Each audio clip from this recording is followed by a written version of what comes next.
ربنا أعلاك قدر.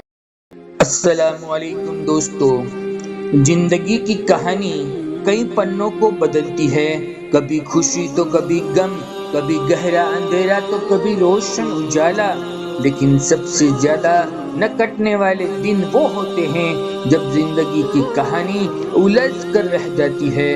اس الجھی ہوئی کہانی کو سلجھانے کے لیے ہم ہر طرح سے محنت اور کوششیں کرتے ہیں، لیکن جان رکھو کبھی یہ الجھی ہوئی پہلیاں سلجھنے کی بجائے اور الجھ کر رہ جاتی ہے، اور آخر کار یہ الجھی ہوئی پہلیاں ہمیں کھینچ کر تہجد کی نورانی راتوں تک پہنچا دیتی ہے۔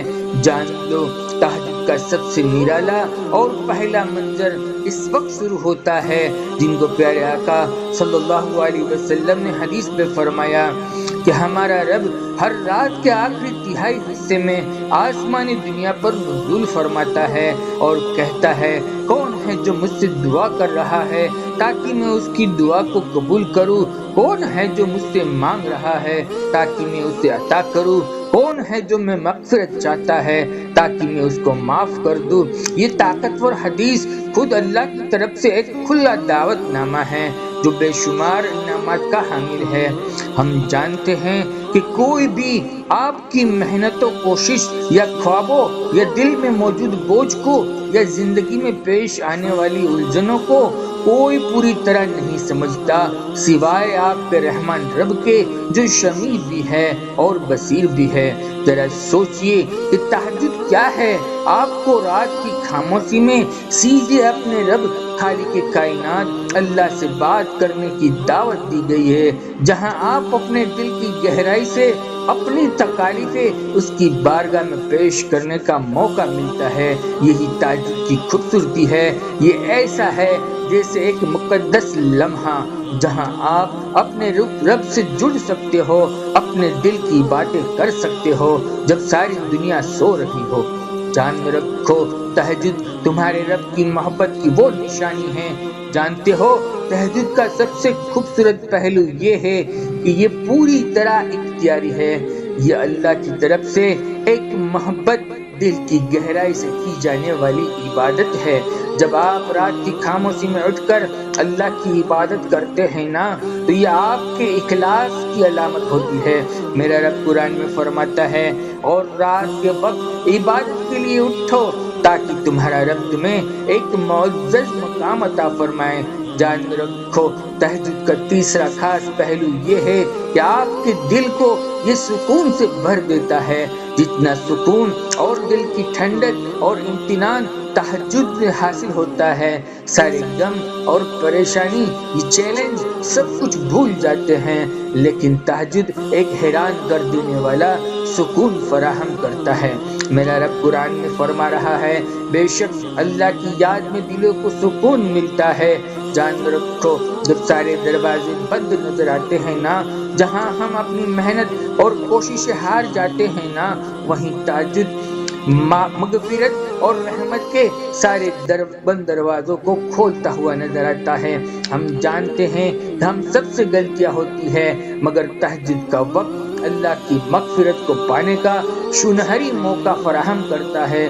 یہ وہ دروازہ ہے جہاں آپ اللہ کی رحمت کو پاتے ہیں اور آپ کے گناہوں کی معافی کے راستے کھل جاتے ہیں۔ میرا رب قرآن میں فرماتا ہے، تم مجھ سے توبہ کرو، میں تمہاری توبہ کو قبول کر لوں گا۔ جان رکھو تہجد کا چوتھا خاص پہلو اور خصوصیت یہ ہے کہ تہجد ہمارا اپنے رب کے ساتھ کنیکشن کو مضبوط کرتی ہے۔ ایسا ضرور ہوتا ہے کہ تیز رفتار زندگی میں کئی بار ہمیں اللہ سے دوری محسوس ہوتی ہے، ہم بھول جاتے ہیں یا غفلت میں ہوتے ہیں، لیکن تہجد کا وقت ہمیں اس فاصلے کو ختم کرنے کا موقع دیتا ہے۔ یہ صرف دعا کا ایک لمحہ نہیں ہے، بلکہ اللہ کے ساتھ ایک گہرا تعلق قائم کرنے کی مکمل جگہ ہے جہاں صرف آپ اور اللہ ہوتے ہیں۔ تہجد کا پانچواں خاص پہلو یہ ہے کہ تہجد آپ کی زندگی میں ہر تنگی اور مشکلی کو دور کر کے برکتیں لاتا ہے۔ جان رکھو تہجد صرف ایک روحانی عمل نہیں ہے، بلکہ یہ زندگی بدلنے والی وہ خاص عبادت ہے جو آپ کی زندگی کے ہر پہلو میں عظیم برکت لاتی ہے، یہاں تک کہ آپ کو اپنے رب کا لاڈلا بنا دیتی ہے۔ جان میں رکھو، تہجد نہ صرف ایک دعا ہے بلکہ یہ اللہ سے قربت کا موقع ہے، یہ ایک اسپیشل چانس ہے جو آپ کی زندگی کو خوشیوں اور برکتوں سے بھرپور کر سکتا ہے، ہر مشکل کو دور چھوڑ سکتا ہے۔ فیصلہ ہمیں کرنا ہے، آپ کا اگلا قدم کیا ہوگا؟ کیا آپ اس خوبصورت موقع کو اپنے ہاتھوں سے جانے دیں گے یا اسے اپنائیں گے؟ اس کے جو فوائد اور برکات ہیں اس کو حاصل کریں گے۔ جان میں رکھو، تہجد تک خود نہیں آتے بلکہ تہجد کو تم کو کھینچ کر لایا جاتا ہے۔ تم سجدوں کو نہیں چنتے بلکہ سجدوں کے لیے تمہیں چنا جاتا ہے۔ جان میں رکھو، جب وہ چاہتا ہے کہ میرا بندہ مجھے منائے، مجھ سے بات کرے، میرے سامنے اپنی جھولی کو پھیلائے تاکہ اس کی مانگی ہوئی دعا کو قبول ہو جائے۔ کبھی بھی وقت بدلتا ہے، نصیب بھی، لوگ بدلتے ہیں، حالات بدلتے ہیں۔ جیسے اللہ آسمان پہ تاریکی کا رنگ ہمیشہ نہیں رکھتا اور اس کو دن کے رنگ برنگی اجالوں سے بھر دیتا ہے، ویسے ہی تمہارے تہجد کے آنسو ہچکیوں سے آسمان کو مسکراہٹوں میں بدل دیتے ہیں۔ اور اگر وہ آپ کو تہجد تک لے ہی آیا ہے تو سمجھ لیجئے کہ اب صلے کا وقت قریب ہی ہے، اب قبولیت کا وقت قریب ہی ہے، اب ان تمام کہانیوں کے مکمل ہونے کا وقت ہے جن کا مکمل ہونا آپ کی نظر میں ناممکن ہے۔ مطمئن رہیے، تمہاری زندگی کی کہانی ایک خوبصورت موڑ کی طرف چلنے والی ہے جہاں آپ اپنی دعاؤں کی قبولیت کو خود سے محسوس کرو گے انشاءاللہ۔ دوستو، ہم آپ سبھی بہن بھائیوں کے لیے دل سے دعائیں کرتے ہیں، اللہ آپ کی زندگی کے مشکل دنوں کو خوشیوں سے تبدیل کر دے، آپ سبھی کی جائز حاجتوں کو پورا فرمائیں۔ دوستو، یہ ویڈیو آپ کے دل کو کیسا محسوس ہوا ایک کامنٹ کر کے ضرور لکھیں۔ زندگی رہی تو انشاءاللہ پھر ملیں گے ایک اور نئے ٹاپک کے ساتھ، تب تک بندے کو اجازت دیجیے۔ اللہ حافظ۔